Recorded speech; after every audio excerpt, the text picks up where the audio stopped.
નમસ્કાર મિત્રો, સ્વાગત છે તમારું અમારી YouTube channel Gujarat jobs and ન્યૂઝમાં. મિત્રો, 17મી માર્ચ થી પંચાયત સેવાના વર્ગ 3ના કર્મચારીઓ પગાર વધારાને લઈને હડતાલ પર જવાના મૂડમાં જોવા મળી રહ્યા છે. 17મી માર્ચથી વર્ગ 3 પંચાયત સેવાના હેલ્થ વર્કરોની અચોક્કસ મુદતની હડતાલ થવા જઈ રહી છે.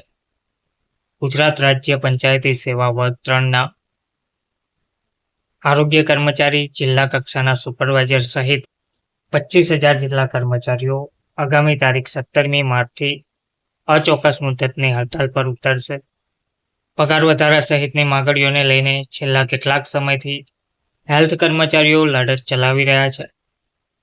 ગુજરાતના આરોગ્ય કર્મચારી મહાસંઘે નાણાકીય અને વહીવટી પડતર પ્રશ્નો નહીં ઉકેલાતા આ એલાન આપવામાં આવ્યું છે.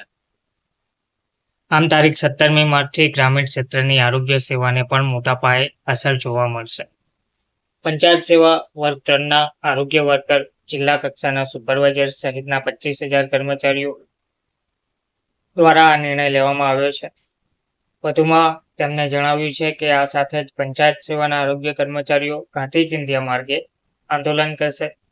ગુજરાત આરોગ્ય કર્મચારી મહાસંઘે નાણાકીય અને વહીવટી પડતર પ્રશ્નોના ઉકેલ આપતા આ એલાન આપ્યું છે અને આગામી 17મીથી ગ્રામ્ય વિસ્તારોમાં આરોગ્ય સેવાઓને અસર પણ આનાથી જોવા મળશે.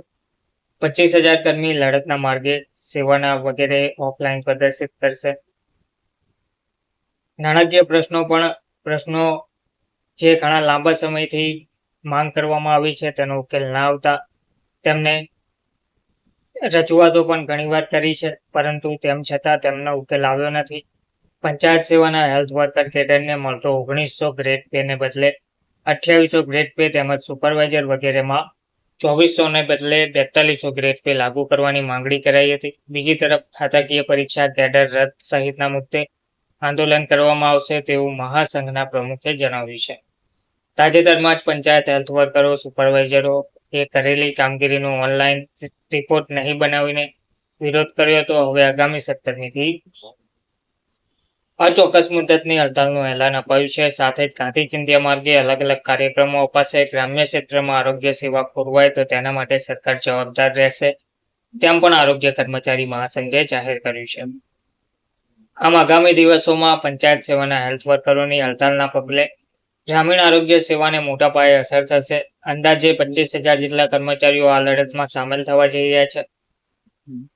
પગાર વધારા સહિતની 17 જેટલી માંગણીઓ માટે અનેક વખત રજૂઆત પછી નિર્ણય નહીં લેવાતા અચોક્કસ મુદતની હડતાલનું એલાન પણ આપવામાં આવ્યું છે. ધન્યવાદ.